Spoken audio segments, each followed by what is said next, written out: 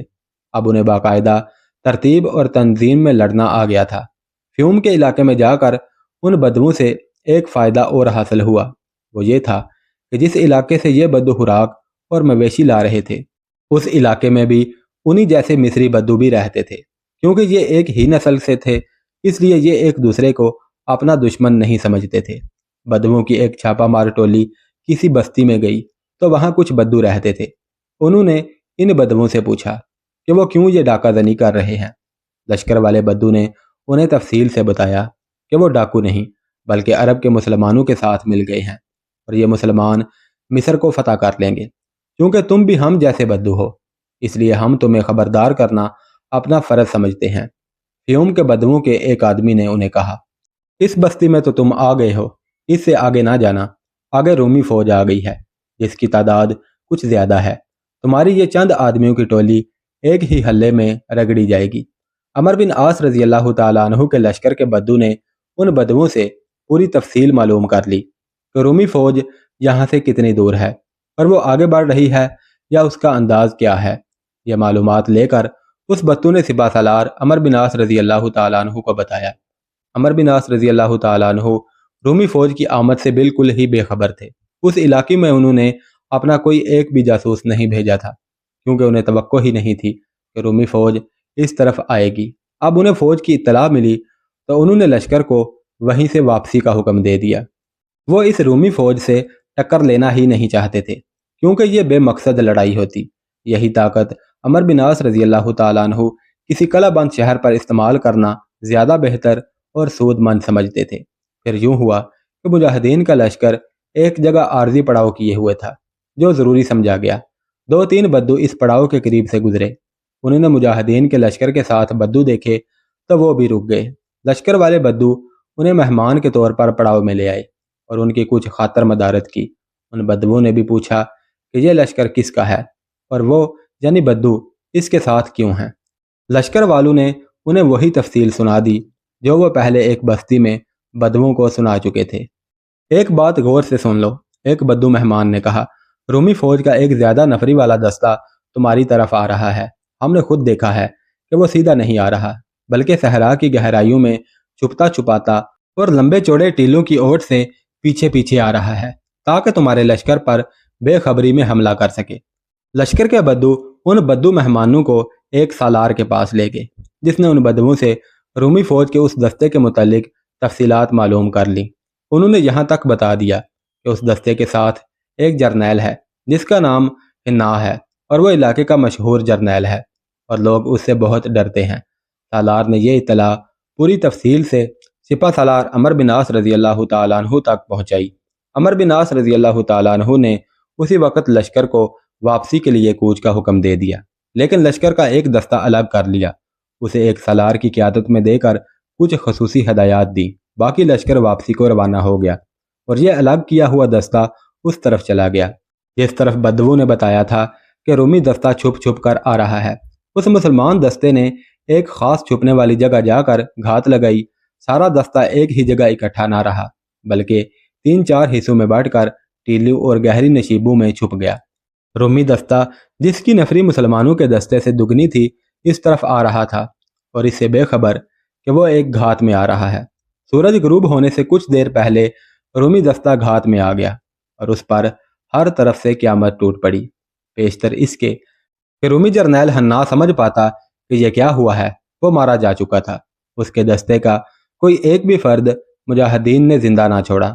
وہ جو مجاہدین پر بے خبری میں شب خون مارنا چاہتے تھے مجاہدین کی گھات میں آ کر مارے گئے اور فرعون یعنی مصر کے صحرا کی ریت ان کا خون چوسنے لگی۔ کسی قریبی بستی کے مکینوں نے بابلیون جا کر مکوکیس کو اطلاع دی کہ اس کا بھیجا ہوا دستہ مارا گیا ہے اور جرنیل حنا بھی زندہ نہیں رہا۔ مکوکیس کے پاؤں تلے سے زمین نکل گئی۔ اسے معلوم تھا کہ ہرکل حنا کی موت کو مشکل سے ہی برداشت کرے گا کیونکہ حنا بھی اتربون جیسا ہی قابل اور تجربہ کار جرنیل تھا۔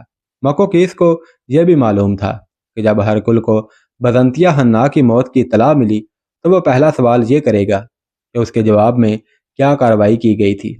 ہرکل کے عتاب سے بچنے کے لیے مکوکیس نے مجاہدین کے لشکر پر جوابی حملہ کرنے کے لیے اچھی خاصی فوج بھیج دی۔ فوج جب اس مقام تک پہنچی جہاں حنا اور اس کا دستہ مارا گیا تھا تو دیکھا کہ مسلمانوں کا لشکر دور نکل گیا تھا اور نیل کے کنارے پر جا پہنچا تھا۔ تاریخ میں اس رومی جرنیل کا نام نہیں ملتا جو اس رومی فوج کا کمانڈر تھا۔ اس نے دیکھا کہ مسلمان دور نکل گئے ہیں تو وہ اپنی فوج کو وہیں سے واپس لے گیا۔ مورخوں نے لکھا ہے کہ رومی مسلمانوں سے صحرا میں لڑنے سے ڈرتے تھے۔ ان کے سامنے شام کا تجربہ تھا۔ یہ جرنیل اسی ڈر سے اپنی فوج واپس لے گیا تھا، لیکن مکوکیس کو یہ جواز پیش کیا کہ مسلمان اسے دیکھتے ہی بھاگ اٹھے تھے اور نیل تک جا پہنچے۔ تاریخ میں آیا ہے کہ حقیقت یہ تھی کہ جرنیل اور باقی فوجی بھی بہت خوش تھے کہ صحرا میں مسلمانوں سے ٹکر نہ ہوئی اور وہ زندہ واپس آ گئے۔ مستند مورخوں اور بعد کے تاریخ نویس لکھتے ہیں کہ اصل واقعہ یہ تھا کہ عمر بن عاص رضی اللہ تعالیٰ عنہ وہاں لڑنا ہی نہیں چاہتے تھے اور ذرا سا بھی وقت ضائع کیے بغیر نیل کے مشرقی کنارے پر دنین تک جا پہنچنے کی فکر میں تھے۔ وجہ یہ تھی کہ ایک قاصد نے انہیں صحرا میں آ کر اطلاع دی تھی کہ کمک کا باقی حصہ بھی پہنچ گیا ہے، لیکن یہ کمک دنین نہیں پہنچی بلکہ ایک اور مقام ہیلوبولیس کے مقام پر خیمہ زن ہو گئی ہے۔ عمر بن عاص رضی اللہ تعالیٰ عنہ یہ سوچ کر بڑی تیزی سے کمک تک پہنچنے کی کوشش میں تھے کہ ایسا نہ ہو کہ کمک ان کے پیچھے فیوم کے علاقے تک پہنچنے کے لیے دریا عبور کرنے کی کوشش کرے اور مکوکیس بابلیون سے فوج بھیج کر اس پر حملہ کر دے۔ مکوکیس کی کوشش یہی ہونی چاہیے تھی کہ کمک لشکر تک نہ پہنچ سکے۔ عمر بن عاص رضی اللہ تعالیٰ عنہ دوراندیش اور باریک بین سپہ سالار تھے۔ بیشتر اس کے کہ کمک ان کی طرف روانہ ہوتی وہ کمک تک پہنچنے کی کوشش میں تھے۔ رومی کمک پر حملہ کر دیتے تو صورتحال بڑی ہی مخدوش ہو جاتی۔ بحری جہاز اور کشتیاں نیل کے مغربی کنارے پر موجود تھیں۔ عمر بن عاص رضی اللہ تعالیٰ عنہ نے لشکر کو ان پر سوار کیا اور پورا لشکر خیر و عافیت سے دریا پار کر گیا۔ عمر بن عاص رضی اللہ تعالیٰ عنہ دنین جانے کی بجائے ہیلوبولیس جا پہنچے اور کمک سے مل گئے۔ اس کے سپہ سالار زبیر بن عوام رضی اللہ تعالیٰ عنہ تھے، جن کا تفصیلی ذکر پچھلی ایک ویڈیو میں آ چکا ہے۔ وہ مورخین جو جنگی امور کی سوجھ بوجھ رکھتے تھے اپنی تحریروں میں حیرت کا اظہار کرتے ہیں کہ مکوکیس نے بابلیون میں اتنی زیادہ فوج رکھی ہوئی تھی لیکن نہایت اچھے موقع ملنے کے باوجود اس فوج کو استعمال نہ کیا۔ معروف غیر مسلم تاریخ دان الفریڈ بٹلر لکھتا ہے کہ مسلمانوں نے 2 مرتبہ نیل عبور کیا، ایک بار دنین سے فیوم کی طرف گئے اور دوسری بار اس طرف سے واپس مشرقی کنارے پر آئے۔ یہ موقع تھا کہ مکوکیس دریا میں اس لشکر پر حملہ کر دیتا۔ اس کی فوج دریا کے دونوں کناروں پر کھڑی ہو کر تیر اور برچیاں پھینکتی تو مسلمانوں کے لشکر کے لیے بڑی ہی مہلک مشکل پیدا ہو جاتی۔ بٹلر نے آگے چل کر لکھا ہے کہ مسلمانوں کا لشکر دریا پار کر کے فیوم کے صحرا میں چلا گیا تھا۔ اس وقت دنین میں مسلمانوں کی نفری بہت ہی تھوڑی تھی۔ مکوکیس اس وقت دنین کو محاصرے میں لے کر حلہ بول دیتا تو وہ دنین پر دوبارہ قبضہ کر سکتا تھا۔ بٹلر نے یہ بھی لکھا ہے کہ مسلمانوں کی کمک آئی اور بابلیون میں اس کی خبر تک نہ پہنچی۔ خبر ضرور پہنچی ہوگی لیکن مکوکیس اور جرنیل تھیوڈور نے کمک پر حملہ نہ کیا اور یہ موقع ضائع کر دیا۔ معلوم ہوتا ہے کہ رومی فوج بابلیون شہر کی دیواروں کے اندر اپنے آپ کو محفوظ سمجھتی تھی اور وہیں دبکی رہنا چاہتی تھی، جبکہ مسلمانوں کے حوصلے اور زیادہ بڑھ گئے تھے۔ سپہ سالار عمر بن عاص رضی اللہ تعالیٰ عنہ کمک تک پہنچے۔ وہاں قدیم امارات کے کھنڈر تھے۔ عمر بن عاص رضی اللہ تعالیٰ عنہ نے وہیں پڑاؤ ڈال دیا اور زبیر بن عوام رضی اللہ تعالیٰ عنہ سے مل کر اگلے اقدام کے متعلق سوچنے لگے۔ تاریخ میں آیا ہے کہ ہرکل کو جب اطلاع پہنچی کہ اس کا منظور نظر جرنیل حنا مارا گیا ہے تو اسے اتنا صدمہ ہوا کہ اس کے آنسو پھوٹ پڑے۔ اس نے حکم بھیجا کہ حنا کی لاش اس کے پاس بزنطیہ بھیجی جائے۔ یہ حکم مکوکیس تک پہنچا تو اس نے تابوت سے لاش نکلوا کر اسے خنوط کیا اور بزنطیہ روانہ کر دی۔ ہرکل نے جب حنا کی لاش دیکھی تو اس نے بلند اور غسیلی آواز میں عہد کیا کہ میں مصر کو مسلمانوں سے بچانے کے لیے اپنی تمام تر جنگی طاقت استعمال کروں گا اور مسلمانوں کو نیست و نابود کر کے دم لوں گا۔